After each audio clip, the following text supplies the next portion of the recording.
આ સીઆરભાઈ કહેતા હતા કે બંને રીતે જ્યારે કોઈ વ્યક્તિ પોતાને ત્યાં આવી હોય ત્યારે સમાજનો જ્યારે સાથ પડ્યો હોય ત્યારે બંને વખતે આપવા માટે લાંબો હાથ કરનાર આ સમાજ છે.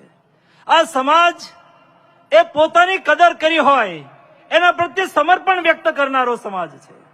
ભારતીય જનતા પાર્ટી અને પાટીદાર સમાજ એમના વચ્ચે નાડી અને નાભી જેવો સંબંધ છે. આ સુરતની ધરતી છે.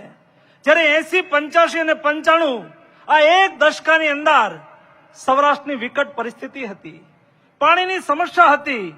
એ વખતે સૌરાષ્ટ્રની અંદર ગુંડાગીરી હતી, નવી શાસન વ્યવસ્થાની આવશ્યકતા હતી. ત્યારે સુરતમાં અહીંયા બેઠેલા બધા શ્રેષ્ઠીઓએ, મને ખબર છે સૌરાષ્ટ્રની અંદર ગુજરાતમાં કોઈ ચૂંટણી લડતો હોય ને ત્યારે કોઈએ કઈ જ્ઞાતિનો છે કઈ જાતિનો છે એવું નહોતું પૂછ્યું. ભારતીય જનતા પાર્ટીનો ઉમેદવાર છે ને એ વખતે એનાથી જેટલો સહયોગ થાય એટલો સહયોગ કર્યો હતો.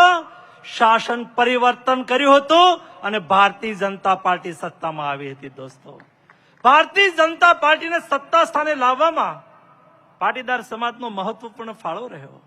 અને એટલા માટે અમે સમજીએ છીએ, અમે વિચારીએ છીએ, જે સમાજની સેવા કરતી હોય, જે સંસ્થા, જે પોલિટિકલ પાર્ટી એ રાષ્ટ્રને વરેલી હોય, સમાજ પ્રત્યે જવાબદાર હોય, એવી પાર્ટી સાથે આપણે હંમેશા રહ્યા છીએ.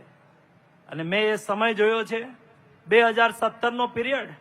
એ વખતે થોડી વિપરીત પરિસ્થિતિ ઊભી થઈ હતી. ત્યારે પણ આ સુરતનો પાટીદાર સમાજ એ વખતે ભારતીય જનતા પાર્ટી સાથે મક્કમ રહ્યો હતો અને આપણા બધા જ ઉમેદવારોને એ વખતે 40 થી 50 હજાર મતની લીડથી જીતાવ્યો હતો.